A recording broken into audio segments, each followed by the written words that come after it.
History of the My name Voltarians. is Maoli. I'm one of the senior princes of the Everlands in West Africa. You may not have heard the name Ever before, so let me explain it to you now. When you go back in time about 150 years ago to a strip of land in West Africa that was once called the Slave Coast during the time of the transatlantic slave trade, you will notice this area stretched from the Volta River in Ghana through Togo, the Republic of Benin, formerly Dahomey, and to the city of Lagos in western Nigeria. So the geographical area these four countries now occupy was once one territory before the Europeans met in 1884 in Berlin, Germany, to define their trade zones, and as a result, they divided the African continent amongst themselves. This strip of land from the Volta River in Ghana through Togo, the Republic of Benin, and southwestern Nigeria was known then and even now to the inhabitants as Evernyigba, or as we say in English, Everland.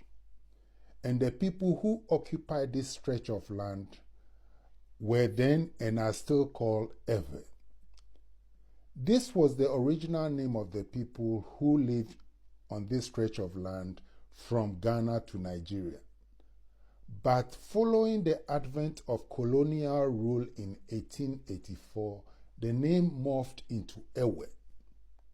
This happened because the V sound in the name Ewe does not have an English equivalent. Therefore, the colonial masters substituted the letter W for the V sound in the name Ewe.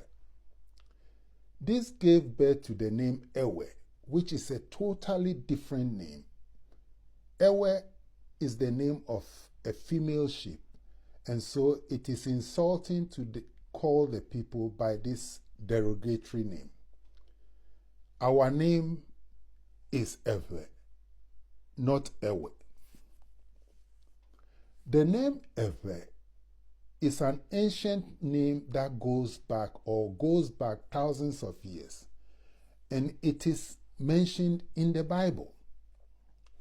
The first time this name is mentioned in Scripture is in the Torah, Genesis 14, verse 13. There we read, "And a fugitive came and told Abraham the Hebrew." The word rendered as Hebrew here is translated from the Hebrew Eyi Vo Ra and spelled in English as IVRI,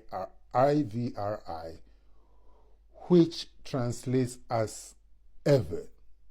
So when you insert the right word in Genesis 14 verse 13, it will read, "And a fugitive came and told Abraham the ever."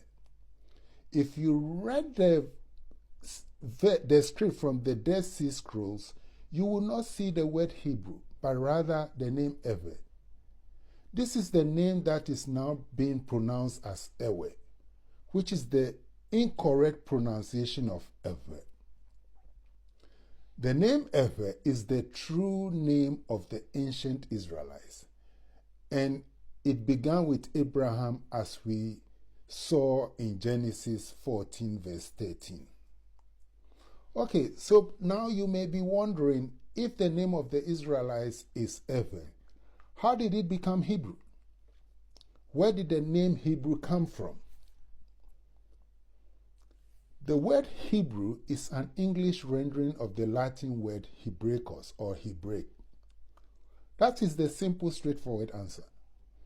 But the more detailed explanation starts with the ancient Greeks' first encounter with the Israelites. The Greeks wrote the name of the Israelites, Ever, as Evereki or Evreka in Greek. Later, when the Romans took over as world rulers from the Greeks, they translated the Greek name Evreka or Evreki into Latin as Hebraicos or Hebraic. The name Hebrew is a derivative of the Latin word Hebraicos. 2,000 years ago, Judea became a province of the Roman Empire, which had Latin as its national language. All the literature people wrote and read was written in Latin. Those that were not were translated into Latin. During the translation of the Torah, the name Ever, which the Greeks pronounce as Evereki or Evereka, was translated by the Romans into Latin as Hebraicos or Hebraica or Hebraic. But as you can see, this was a great departure from the name Ever. Hebraicos and Ever are so far apart that you can't see any similarity between the two names. Nevertheless, this was now how Ever was pronounced in Latin. The Romans ruled the world in those days, and what they said and did was what mattered. So